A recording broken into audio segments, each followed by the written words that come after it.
Hey there, Icarus here, and welcome to a journey through the weird and wonderful world of the Doom Total Conversion mod.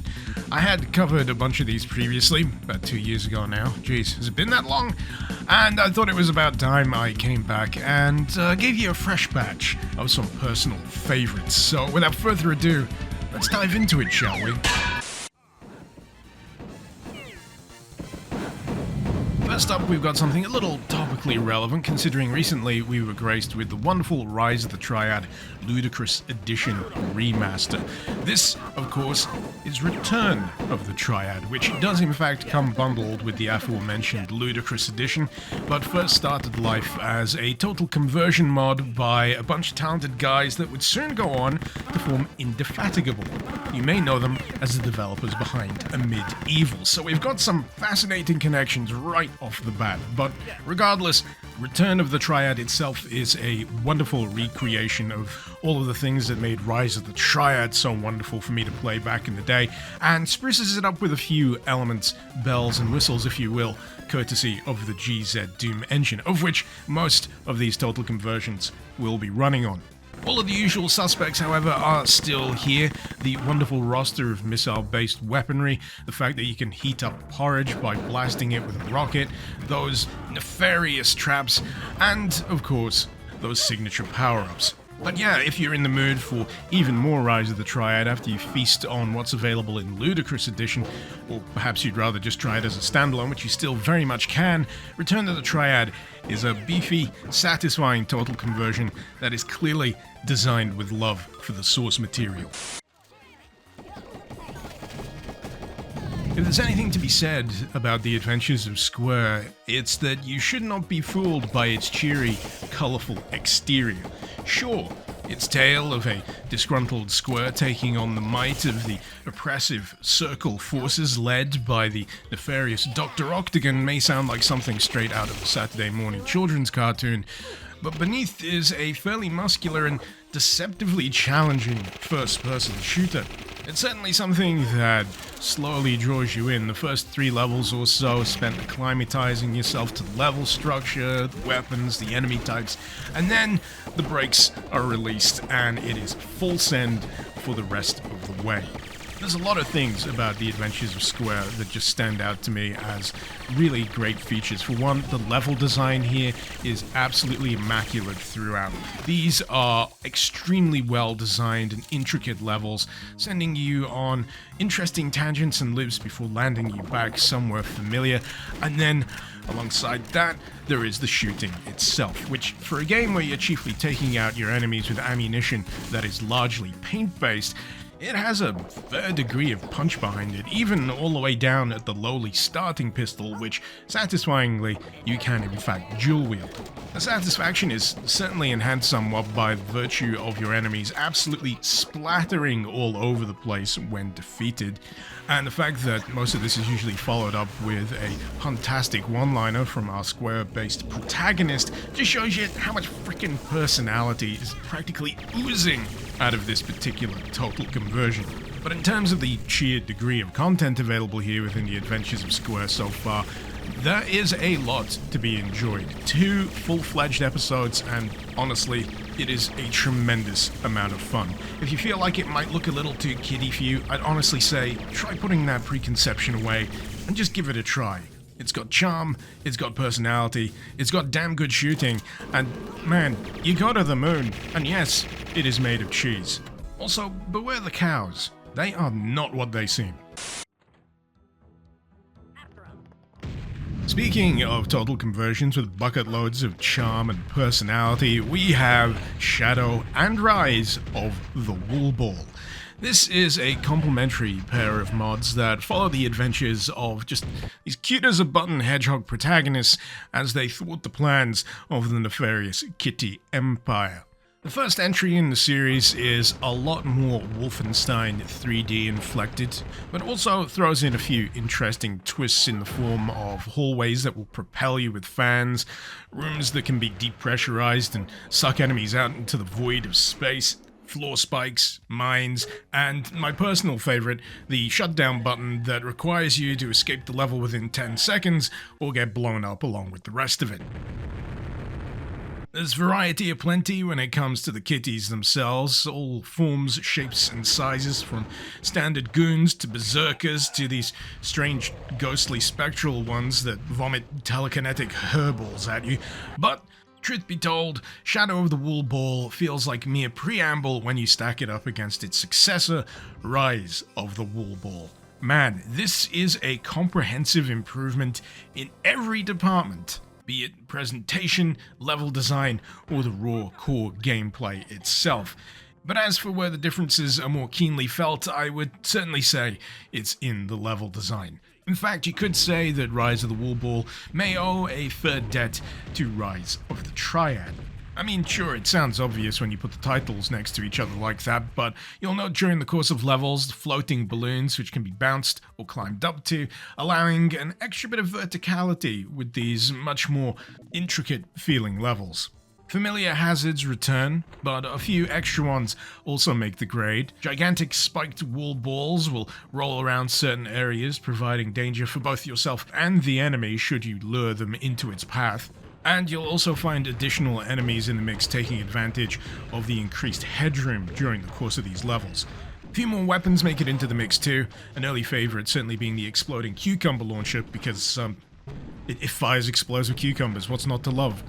Much like the Adventures of Square, I'd say don't be too fooled by the cutesy exterior of these particular mods. They will not hesitate to fill rooms with challenging combinations of enemies when you least expect it, and it's also worth checking out for certain suspicious bits of wool which you can explode, rescue amigos from, and get yourself a few extra bits of ammo for good measure. Honestly, these total conversions are such an easy recommend for me. They are an absolute joy to play, and always manage to surprise me with some interesting utilizations of the bounce pads and trap setups. Seriously, give it a go. If you fear that this selection of total conversions is going to be cutesy all the way down, then let me introduce you to Operation Bodycount. This one has a bit of a fascinating story behind it, because this is functionally a sequel to an original game by the same name. It was published and developed by Capstone Software, it runs on the Wolfenstein engine, and it sucks. In comparison, however, the total conversion Operation Bodycount, which we have here, runs via Doom, and is pretty darn great. Narratively speaking, all you really need to know is the baddie from the first game has been broken out of jail, and it's now up to you to chase after him around the world and foil his various nefarious terrorist plots. For some, the particular flavor of terrorism here may irk, but all you need to remember is this is from a game circa 1994, and the stereotype of the Middle Eastern terrorist was all the rage. Heck, even that very same year, you had the likes of True Lies on the big screen, dealing with similar kinds of adversaries. In terms of the gameplay, the missions here are broken up into 7 total episodes, each of which taking you to various specific locales, be it a US embassy, Alcatraz, somewhere out in the Middle Eastern desert, an oil rig. But structurally, each of these missions tries to offer something a little different for you to try and achieve during the course of them. The first one is pretty standard: kill all terrorists, save all hostages, exit building, but as you get deeper you'll get into things such as, on top of rescuing hostages, seeking to defuse a pesky bomb. And this can often get quite involved, requiring you to memorize a color sequence and also have the requisite keys in order to disarm said bomb. As for the shooting, it largely relies on the bombast of the weapons themselves, which definitely have that tinge of early 90s excess, be it in the form of dual-wielded Uzis, AK-47s, and there's a railgun in here too.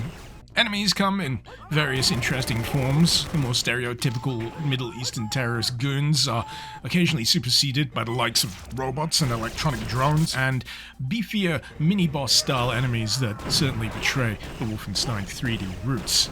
If there's one criticism I could bring to bear against it, is that occasionally the multi-level constructions of some of these maps do become a little bit of a navigational nightmare, but if you're in the mood for some mindless, well-constructed, terrorist-busting mayhem, then Operation Bodycount should certainly be something worth checking out.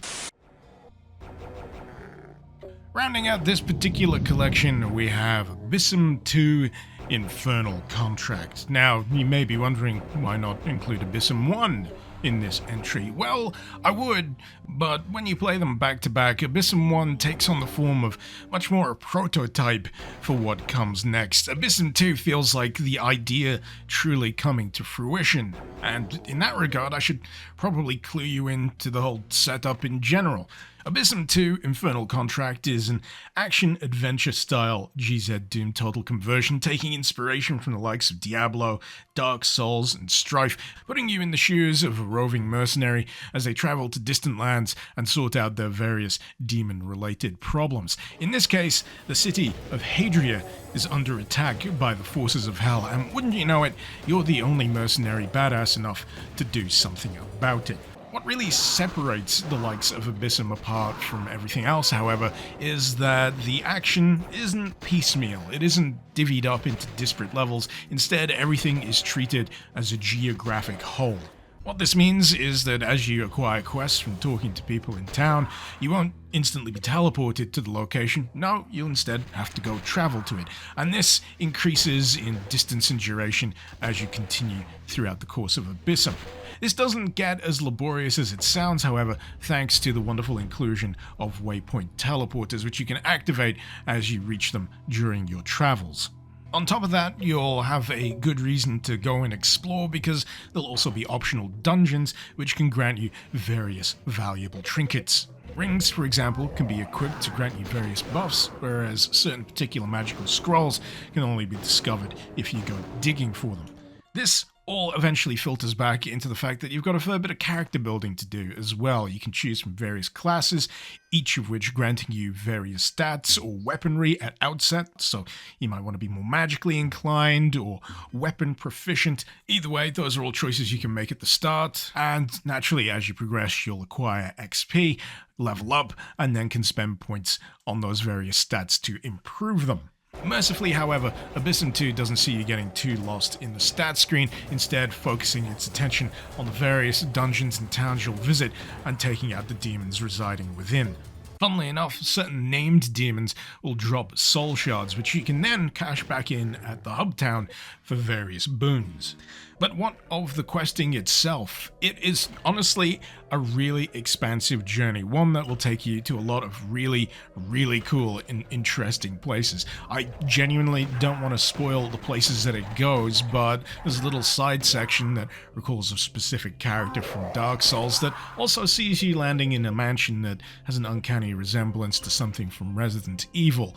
But even then, if you manage to drink your fill of Abysm 2, there is actually a further 2 expansions available for this. The first one, Spirit Falcon, sees you visit a eastern land, seeking out the location of the titular artifact itself, whereas Pharaoh's Judgment, much as the name implies, will see you visiting a more Egyptian-flavored locale and sorting out all of their problems, because apparently no one else can. Not that I'm complaining, because it's more Abysm 2, and Abysm 2 is really good. I really can't overstate just how great of an experience playing through the entirety of Abysm 2 is. It should absolutely be on your short list of things to play ASAP. And with that, we reach the end of this particular collection of Doom Total Conversion mods, all very much worthy of your time, and at the very least, I hope I've been able to suggest a few things that you may have potentially overlooked or weren't previously aware of, and that is ultimately the aim of these kind of videos, to remind people of just how much cool stuff there is out there in the world of Doom modding, and to ideally keep those kind of Doom mods in conversation.